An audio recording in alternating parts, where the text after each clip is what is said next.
cómo los organismos utilizan, transforman y almacenan energía y materia.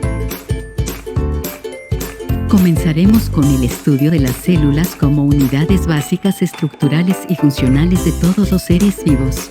Todos los seres vivos están compuestos por células, y todas las células provienen de otras células preexistentes.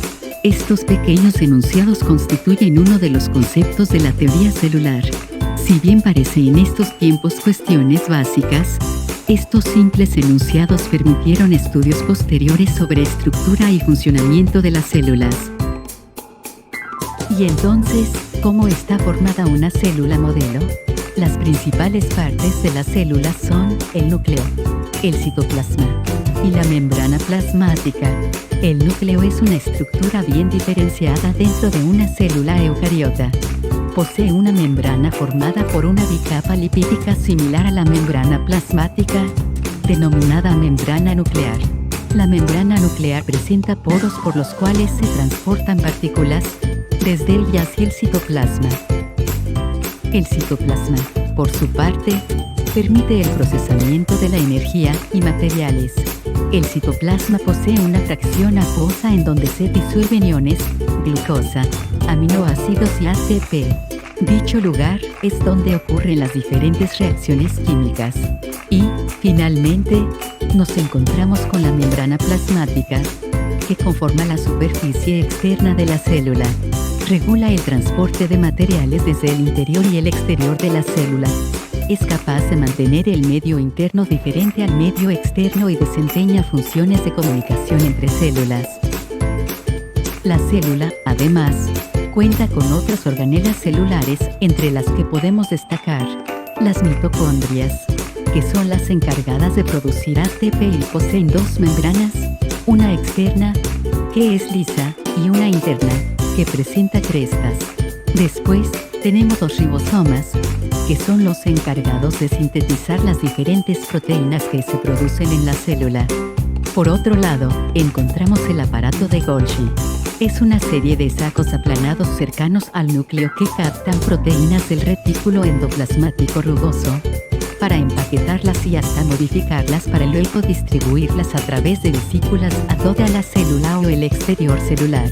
Los retículos endoplasmáticos son aquellas redes de membrana que circulan por toda la célula y existen dos tipos: rugosos, encargados de sintetizar proteínas, y lisos, que son los que secretan y transportan fosfolípidos, grasas y esteroides. Por último, podemos destacar las vesículas formadas por el aparato de Golgi que contienen enzimas digestivas, más comúnmente conocidas como lisosomas. Cómo las moléculas que conforman una célula se relacionan permitiendo las transformaciones de energía y movimiento de materiales.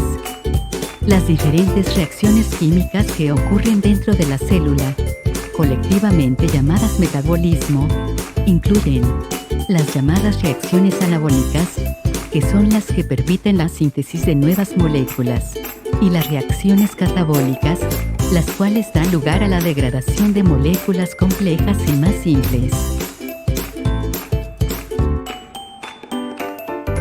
Dado que las células requieren energía para realizar sus diferentes funciones, no es sorprendente que las células posean vías químicas capaces de convertir el alimento, es decir, los hidratos de carbono, las proteínas y los lípidos, en formas de energía biológicamente utilizable.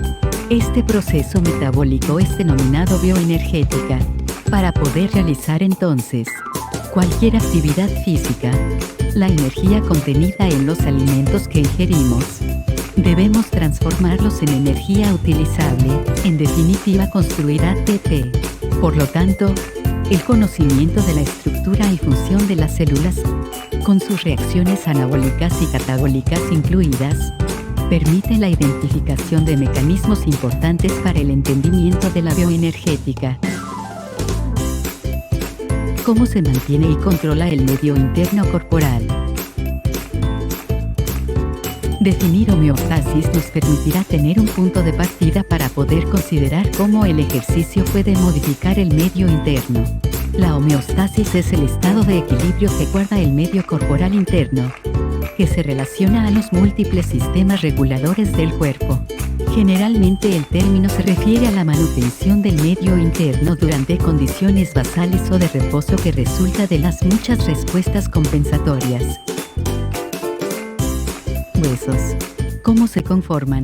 Los huesos, o el tejido óseo, es un tejido conectivo que está compuesto por una porción orgánica, 30%, y otra inorgánica, 70%. De acuerdo a su estructura o forma, los huesos se pueden clasificar en cortos, largos, irregulares o planos.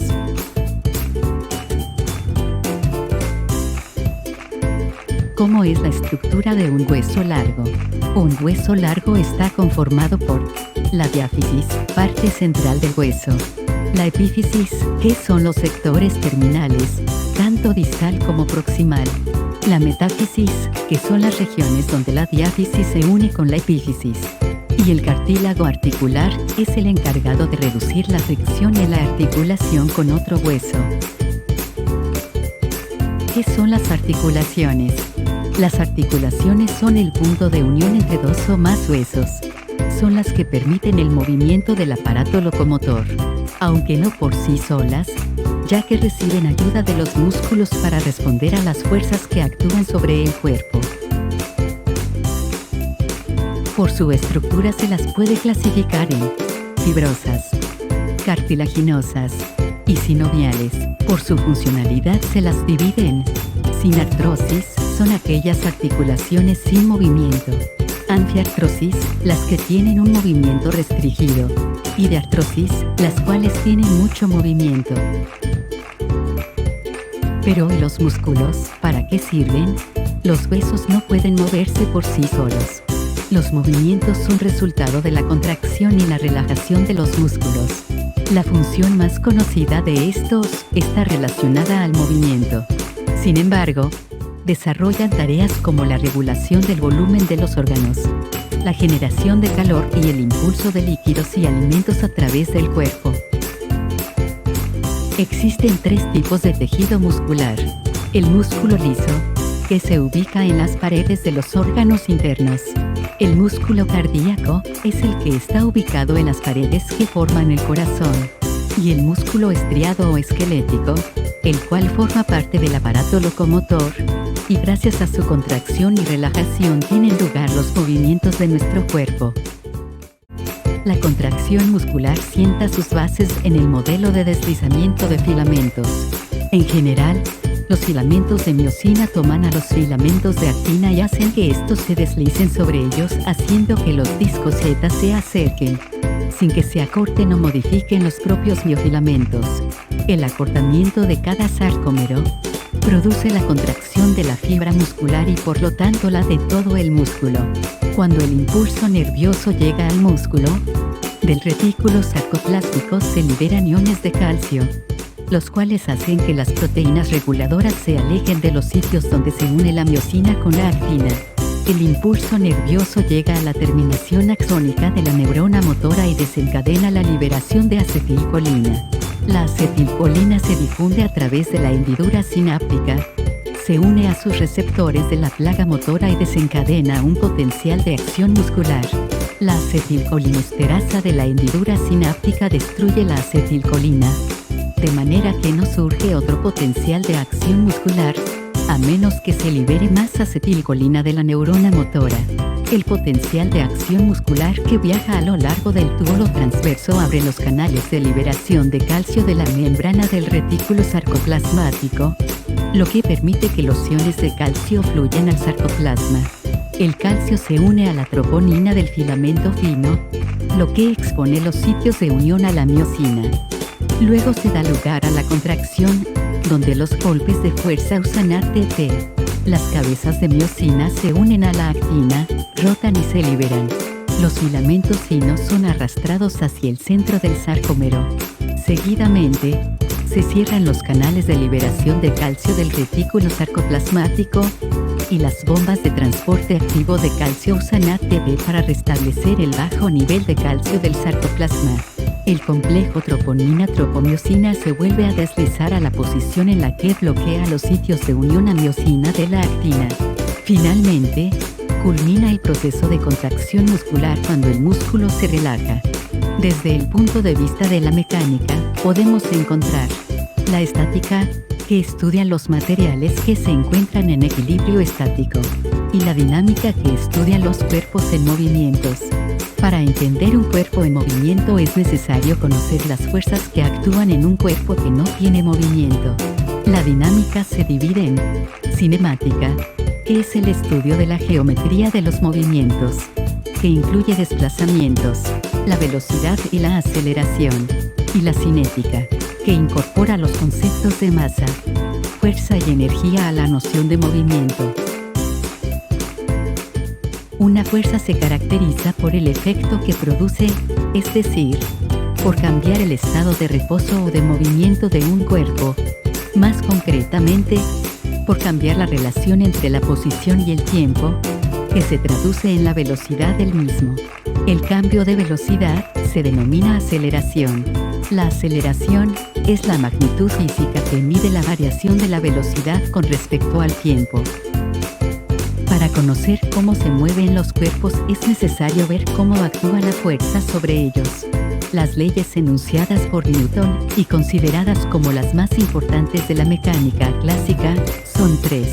La primera ley dice que un cuerpo en reposo permanecerá en reposo, y uno en movimiento continuará en movimiento con velocidad constante, a menos que actúe una fuerza sobre el cuerpo que altere su estado de reposo o movimiento. La segunda ley, por su parte, establece que la aceleración de un cuerpo es directamente proporcional a la fuerza resultante que actúa sobre el cuerpo e inversamente proporcional a la masa. Y, por último, la tercera ley plantea que si dos cuerpos interactúan, la fuerza que un cuerpo ejerce sobre el otro es igual y opuesta a la fuerza que el segundo cuerpo ejerce sobre el primero.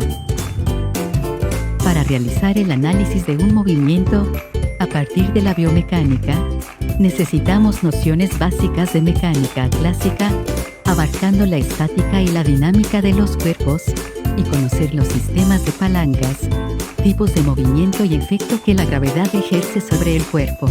Las palancas son consideradas, en términos físicos, como máquinas simples, constituidas por una barra rígida y dos fuerzas actuantes en relación a un punto de apoyo. Existen tres tipos de palancas. El primer género, donde el apoyo se ubica entre la resistencia y la fuerza. El segundo género, donde la resistencia se encuentra entre el punto de apoyo y la fuerza. Y el tercer género, donde la fuerza se ubica entre la resistencia y el punto de apoyo.